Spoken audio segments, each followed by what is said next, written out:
nationale et internationale. Guadeloupéano-canadienne, je vais parler de Muriel Jean-Jacques. La semaine dernière, on avait parlé un petit peu du sommeil. Et d'ailleurs, il y a une extension, Muriel, ce sommeil ostéopathique a fait notre amie Mélissa, c'était hier. Okay. Et aujourd'hui, Muriel, bonjour quand même. Bonjour Dani. Et on va essayer de gérer le découragement au travail sans perdre la tête. Ça, c'est compliqué, ça. Ah ouais, mais c'est compliqué et je pense que c'est important d'en parler parce que c'est un peu tabou. Il y a beaucoup de personnes qui n'osent pas parler au travail de découragement parce qu'ils pensent qu'on va les prendre pour des fainéants ou sinon on pense également que ça va donner une mauvaise image d'eux-mêmes. Tout à fait. Donc c'est quelque chose qui est gardé un petit peu secret au travail, on n'en parle pas, mais qui peut devenir, si on ne le règle pas vite, très souffrant. Donc j'appelle ça même une souffrance silencieuse. Mais alors, comment le découragement se manifeste au travail? À quel moment ça se voit vraiment concrètement?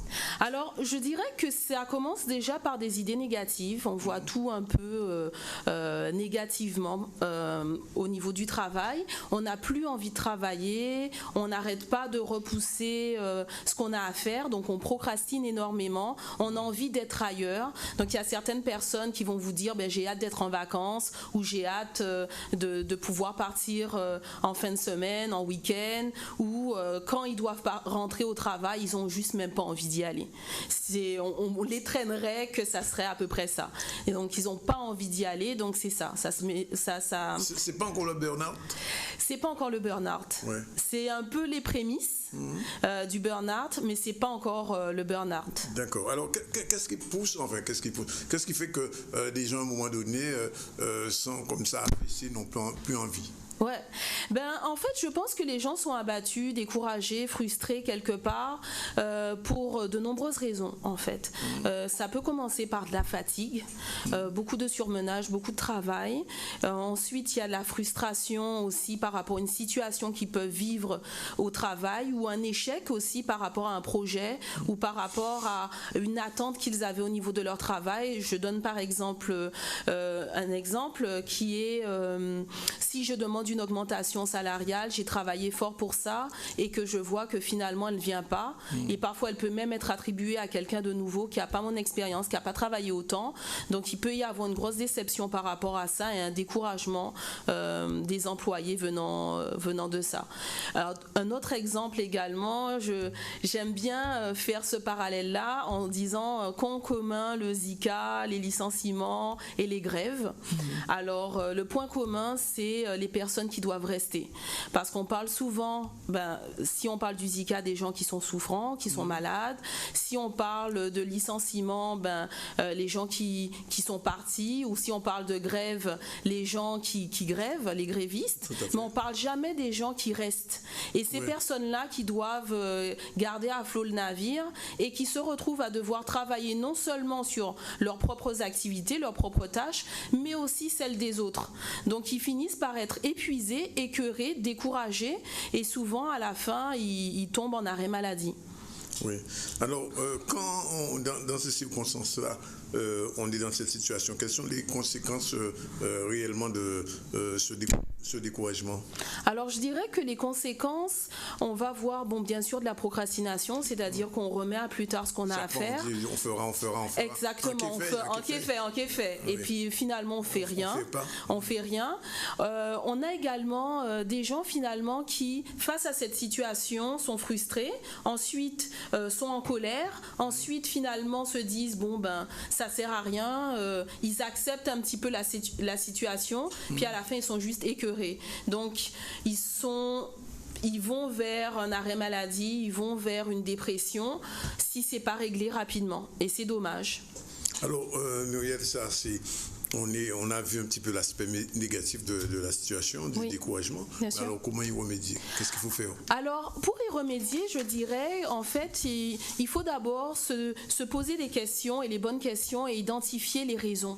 Parce que souvent, on joue à l'autruche, on ne veut pas voir ce qu'il y a devant nous et on ne cherche pas à identifier les raisons. Pourquoi on agit comme ça? Pourquoi on voit les choses négativement? Pourquoi finalement l'attitude que l'on a au niveau du travail a changé? Et ça, c'est une première étape. Ensuite, la deuxième étape va être vraiment d'apprendre de la situation. Donc, au niveau de l'apprentissage, quand je dis apprendre de la situation, c'est de voir, ok, je me sens pas bien, j'ai identifié la raison, mais maintenant, qu'est-ce que je vais faire pour changer ça? Oui. Comment je vais tourner un petit peu cette situation en ma faveur pour pouvoir repartir du bon pied? Donc ça, c'est une deuxième étape. La troisième étape, si on voit qu'on n'arrive pas à prendre du recul, je dirais, c'est d'aller voir quelqu'un pour vous aider. Donc dans mon cas, ça sera moi. Oui, il faut voir un coach. Il faut voir un coach. Le coach est nécessaire à ce moment-là. Le coach est nécessaire parce qu'il va permettre de prendre du recul. Oui. J'entends certaines personnes qui sont en entreprise et où ça va pas bien actuellement, qui viennent me voir et qui me disent « Ah, mais je deviens finalement le psy de l'entreprise. » Donc, eux, ils reçoivent dans leur bureau finalement des gens qui sont déprimés, qui savent pas, qui ont envie de parler, mais eux, à la fin, sont découragés parce qu'eux aussi, ils vivent dans la même situation. Alors, c'est comme si finalement leurs collègues sentent leur lumière et leur énergie, donc ils viennent les voir, les accaparent, mais ces personnes-là se sentent vidées, découragées et ils voient pas non plus d'alternative. Donc, à ce moment-là, moi, je les invite à venir me voir parce qu'il y a des solutions aussi très simples qu'on peut gérer ensemble et surtout, ça leur permettra de prendre du recul. Donc, comme d'habitude, 0590 47 30 19, appelez Rosie pour prendre rendez-vous et puis ça sera déjà aussi une prochaine étape.